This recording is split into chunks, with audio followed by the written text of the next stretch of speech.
Madalas nating marinig mga kapatid ang pangalang AK-47 at Galil sa mga usaping militar, defense analysis at maging sa geopolitics. Pareho silang may reputasyon na matibay, maaasahan at tunay na subok sa aktwal na labanan sa iba't ibang bahagi ng mundo.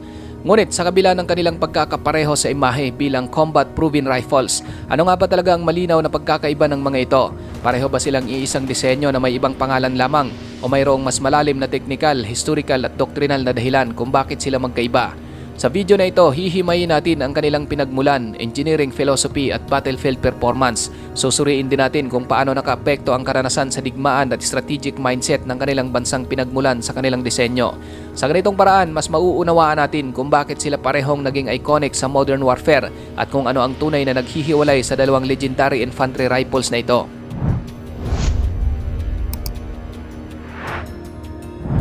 Simulan natin mga kapatid sa pinagmulan ng AK-47. Ito ay dinevelop sa Unyong Soviet matapos ang ikalawang digmaang pandaigdig sa panahong malinaw na ang hinaharap ng labanan ay nakasalalay sa automatic infantry weapons. Ang pangunahing layunin sa pagbuo ng AK ay gumawa ng mura, matibay at madaling gamitin na assault rifle na kayang ipamahagi sa milyon-milyong sundalo. Dinisenyo ito para sa mass production at malawakang paggamit ng infantry, kaya't binigyang prioridad ang practicality nito kaysa sa komplikadong precision engineering. Hindi ito maselan, hindi ito komplikado at hindi ito pihikan sa kondisyon. Katunayan, kahit sa putik, alikabok o kakulangan sa maintenance, patuloy pa rin itong pumuputok. Ang maluwag na component spacing nito ay sadyang ginawa upang mabawasan ang jamming sa mahihirap na environment dahil dito naging isa ito sa pinakalaganap na armas sa buong mundo at hanggang ngayon simbolo pa rin ito ng tinatawag na rugged reliability na kinakatakutan at iginagalang sa battlefield. Samantala, ang IMI Galil ay dinevelop ng Israel Military Industries noong dekada 1960 hanggang 1970. Ang disenyo nito ay may malinaw na inspirasyon mula sa AK platform, lalo na sa operating system nito, ngunit hindi ito simpleng kopya lamang o basta adaptation ng original na konsepto. Sa halip, inangkop ito upang mas tumugma sa karanasan ng Israel sa desert combat at sa matitinding kondisyon ng aktwal na labanan. Mas binigyang diin ng IMI ang user-friendly na disenyo at durability ng Galil lalo na sa harap ng matinding init, alikabok at buhangin na karaniwang hamon sa operational environment ng IDF. Layunin itong pagandahin at i-refine ang ilang aspeto ng AK system nang hindi isinasakripisyo ang reputasyon nito sa reliability at partikular na tinututukan ng precision at mas maayos na user control upang mas umayon sa modernong infantry doctrine ng Israel. Dahil dyan, nabuo ang isang rifle na may pamilyar na mekanismo, ngunit may sariling identity at performance characteristics. Isa sa pinakamahalagang pagkakaiba ng AK-47 at IMI Galil ay ang kalidad ng paggawa at materyales na ginamit sa kanilang construction.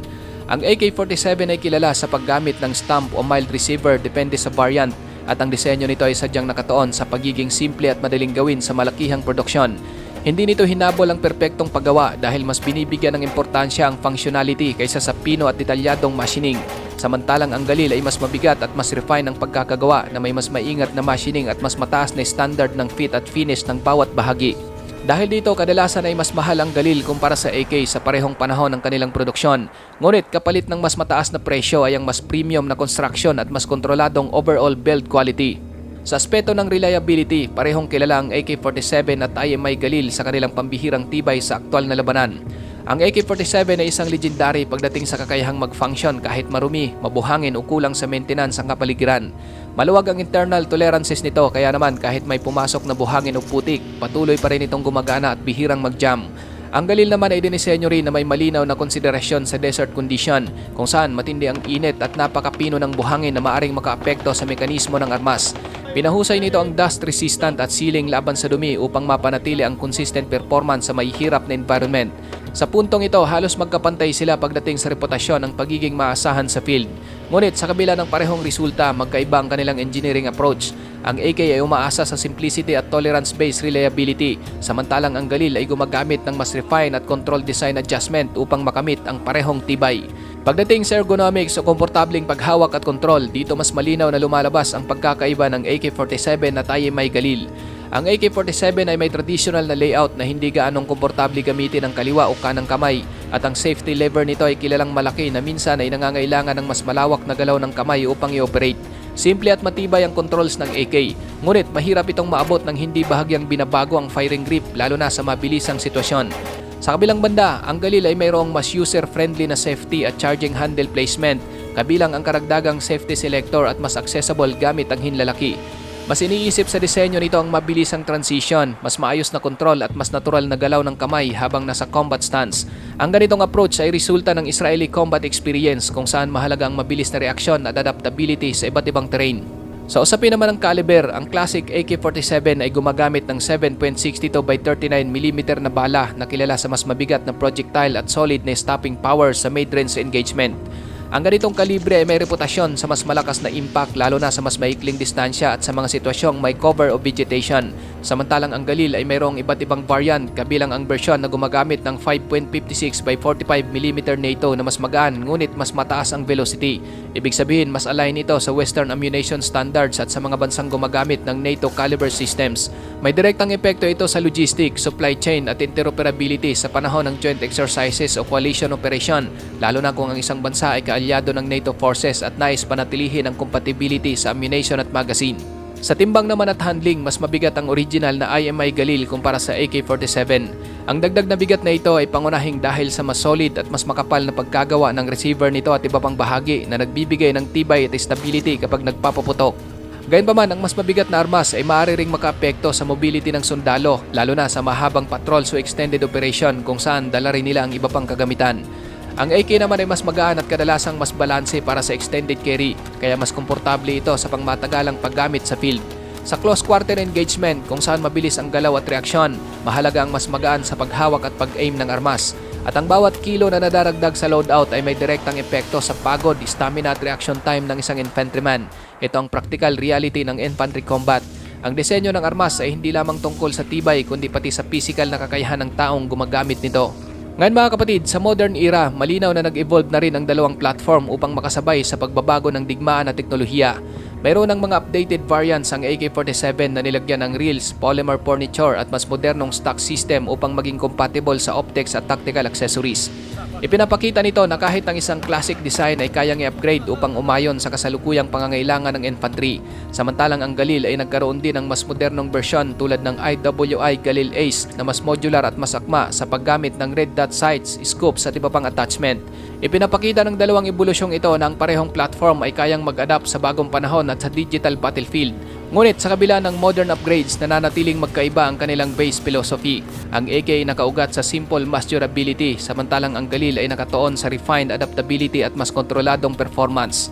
Sa battlefield perception, ang AK-47 ay simbolo ng revolutionary warfare at ng lakas ng mass infantry forces na naging tanda ng mabilisang mobilization at kapangyarihan ng militar sa maraming bansa. Samantalang ang IMI Galil ay madalas iugnay sa specialized at mass structured na military doctrine na nagpapakita ng focus sa precision, adaptability at tactical sophistication. Iba ang kanilang cultural at strategic symbolism. Ang AK ay naging global icon, madaling makilala at ginagamit sa iba't ibang kontinente bilang simbolo ng power at simplicity, habang ang Galil ay mas limitado ang paggamit, ngunit mas mataas ang respeto ng mga eksperto at militar na nakagamit nito. Sa maintenance, parehong kilala ang AK-47 at IMI Galil na madaling i-field strip at hindi komplikado ang basic disassembly. Gayunpaman, ang AK system ay mas kilala sa pagiging forgiving kahit kulang sa regular na maintenance o hindi perpekto ang cleaning routine. Dahil sa mas maluwag na tolerances nito, patuloy pa rin itong gumagana kahit hindi ideal ang kondisyon ng internal components. Sa kabilang banda, ang Galil ay mayroong mas precise na fitting at mas refined na machining, kaya mas mahalaga ang tamang pag-aalaga upang mapanatili ang optimal performance. Sa logistic heavy environment kung saan limitado ang spare parts o maintenance facilities, maaaring may epekto ang ganitong pagkakaiba, partikular ito sa mga bansang may limitadong supply chain o nasa extended deployments na malayo sa pangunahing support unit. Sa ganitong sitwasyon, ang simplicity ay minsang mas praktikal kaysa refinement, ngunit sa huli nakadepende pa rin ito sa operational context at doktrina ng gumagamit. Kung pag-uusapan naman ang accuracy, madalas sinasabing mas consistent ang IMI Galil kumpara sa AK-47 lalo na sa mas kontroladong firing condition. Isa sa mga dahilan nito ay ang mas refined na barrel manufacturing at mas mahigpit na build quality standard na pinapatupad sa Galil na nagresulta sa mas predictable na shot grouping. Ang mas solid na paggawa at mas maingat na machining ay nakakatulong sa mas stable na platform habang nagpapaputok, kaya mas consistent ang trajectory ng bala sa medium ranges. Sa kabilang banda, ang AK-47 ay may sapat at practical na accuracy para sa karaniwang combat range, lalo na sa loob ng 300 meters na siyang pangunahing distansya ng karamihan sa infantry engagement. Gayunpaman, hindi ito dinisenyo bilang precision rifle. Ang priority nito ay ang volume of fire at battlefield durability kaysa sa tight shot grouping. Sa geopolitical perspective, ang AK-47 ay kumakalat sa iba't ibang rehiyon hindi lamang dahil sa tibay at pagiging maasahan nito, kundi dahil sa Cold War politics at strategic alliances ng Unyong Soviet. Maraming bansa at rebeldeng grupo ang nabigyan o nakabili ng AK bilang bahagi ng military aid programs na nagpapalaganap ng simbolo ng Soviet influence sa buong mundo. Samantala, ang IMI Galil ay naging bahagi ng defense export ng Israel at ipinamahagi sa mga piling kaalyado, kadalasan sa mga bansang may strategic defense agreements. Iba ang distribution history ng Galil at iba rin ang diplomatic footprint nito na nagpapakita ng mas kontroladong international presence kumpara sa paglaganap sa buong mundo ng AK. Ang mga armas na ito ay hindi lamang teknolohiya, nagsisilbi rin silang instrumento ng foreign policy at diplomacy. Sa pamamagitan ng kanilang deployment na ipapadala ang mensahe ng kapangyarihan at strategic alignment, isang tahimik ngunit epektibong anyo ng strategic influence sa rehiyon at sa pandaigdigang entablado. Ngayon mga kapatid, kung ihahambing sa kabuuan, ang AK-47 ay nananatiling simbolo ng rugged simplicity, isang disenyo na inuuna ang tibay, pagiging praktikal at kakayahang gumana sa halos anumang kondisyon. Sa kabilang banda, ang IMI Galil ay sumasagisag sa adaptive refinement batay sa aktwal na karanasan sa labanan, kung saan pinagsama ang reliability at mas user-friendly na disenyo. Pareho silang may kanya-kanyang lakas at malinaw na limitasyon depende sa operational environment. Sa huli mga kapatid, ang pagkakaiba ng AK-47 at IMI Galil ay hindi lamang usaping teknikal o mekanikal. Ito ay sumasalamin sa magkaibang karanasan sa digmaan, magkaibang doktrina at magkaibang strategic mindset ng mga bansang lumikha sa kanila. Ang AK ay produkto ng industrial mass warfare kung saan ang pangunahing layunin ay mabilisang produksyon at malawakang distribution para sa malaking hukbo. Ang Galil naman ay bunga ng adaptive desert combat innovation na hinubog ng partikular na terrain, operational realities at pangangailangan ng mas flexible na taktika. Pareho silang naging mahalagang bahagi ng modern military history at nag-iwan ng malalim na impluensya sa disenyo ng mga sumunod na assault rifles. Sa pag-unawa sa kanilang pagkakaiba, mas malinaw nating nakikita ang mas malawak na larawan ng warfare evolution, kung paano nagbabago ang teknolohiya kasabay ng pagbabago ng banta at estratehiya. Sa puntong ito, nagbabago ang teknolohiya, karanasan at estratehiya na bumubuo sa direksyon ng modernong labanan. Ikaw kapatid, ano ang masasabi mo sa bidyong ito?